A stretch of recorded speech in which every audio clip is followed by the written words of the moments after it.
Ninakusalimu kwa jina lipitalo majina yote. Hili si jina la mtu awaye yote, bali ni jina la Bwana wetu Yesu Kristo. Hii ikiwa ni Aprili 16, ninakualika katika mfululizo wa masomo ya kesha la asubuhi. Tuombe. Mtakatifu Baba yetu na Mungu wetu ketie mahali pasiri juu mbinguni, jina lako litukuzwe.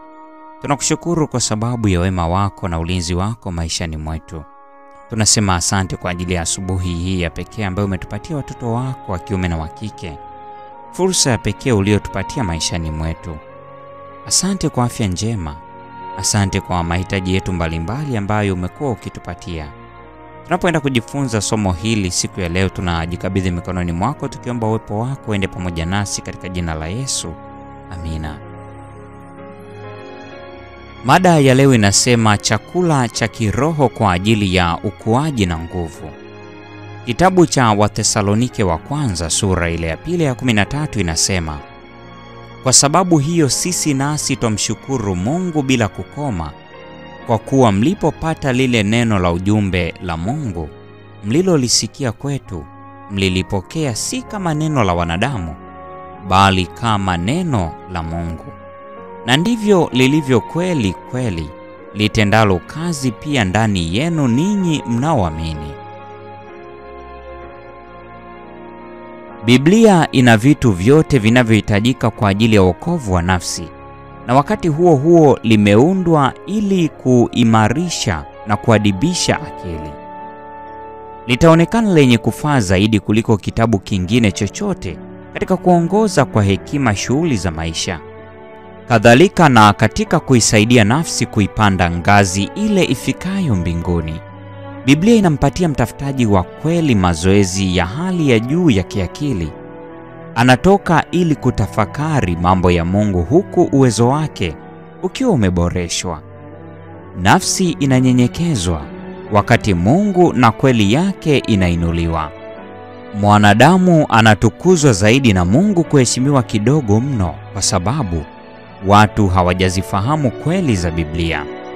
Katika kuchunguza kurasa za neno la Mungu, tunakuwa tukitembea katika mandhari tukufu na ya milele. Tunamwona Yesu mwana wa Mungu akija katika ulimwengu wetu na kujihusisha katika pambano la ajabu ambalo lilibumbuaza mamlaka ya giza. Ni ya ajabu na kushangaza jinsi gani kwamba Mungu wa milele alikubali kufedheheshwa kwa mwanawe wa pekee. Neno la Mungu ni chakula cha kiroho ambacho kwacho lazima Mkristo aimarike katika roho na kiakili, ili kwamba aweze kufanya mema kwa kweli na kwa haki. Biblia inafundisha kwamba kila dhambi ya kudumu sharti iondolewe, kwamba kila vita dhidi ya uovu lazima ipiganwe mpaka kila dhambi ishindwe. Wakala wa kibinadamu lazima ajiweke mwenyewe kwa mwanafunzi wa hiari katika shule ya Yesu Kristo. Anapoipokea neema bure, itampatia uamuzi wa makusudi ili kuweka kando kila mzigo, ili kwamba moyo uweze kujazwa na ukamilifu wote wa Mungu. Usahili wa uchaji Mungu wa kweli lazima uletwe katika elimu ya vijana wetu. Kama wanataka kujua namna ya kuepuka ufisadi ulioko duniani, lazima wafundishwe kwamba wafuasi wa kweli wa Yesu watamtumikia Mungu sio tu kwa kupatana na mapenzi yao, bali pia inapohusisha kujikana nafsi na kubeba msalaba. Lazima tupambane na dhambi zinazosumbua mpaka tuzishinde. Sifa za tabia zenye kuchukiza, ziwe za kurithi au kukuzwa, lazima zilinganishwe na kanuni kuu ya haki, na kisha zishindwe kwa nguvu ya Kristo. Siku kwa siku, saa kwa saa, kazi ya nguvu ya kujikana nafsi na ya utakaso lazima iendelee ndani.